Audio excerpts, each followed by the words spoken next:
Welcome to Kenton's videos. Enjoy the video. In this video, I will show you how to make a Webull account.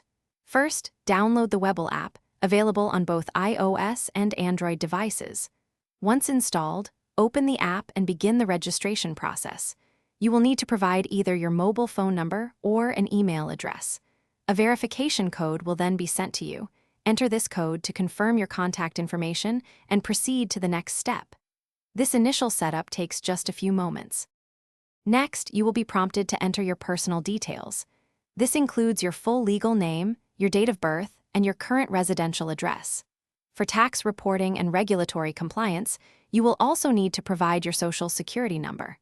Finally, create a strong, unique password. This password should combine uppercase and lowercase letters, numbers, and symbols to ensure maximum security for your new Webull account. Now, let's talk about funding your account. You can easily link your bank account for seamless deposits and withdrawals. Webull offers two primary account types, a cash account or a margin account, each with different trading capabilities. While there is no minimum deposit required to open an account, you can fund it with as little as $0 to begin exploring the platform. However, certain advanced features may require a higher balance.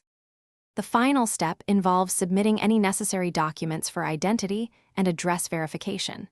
This typically includes a photo of your government-issued ID and proof of residence. Webull will then review your application, which usually takes 1 to 3 business days. Once approved, you are all set to explore the wide range of investment options, research various stocks, and confidently place your very first trades on the platform. Thanks for watching. Consider subscribing if we helped you.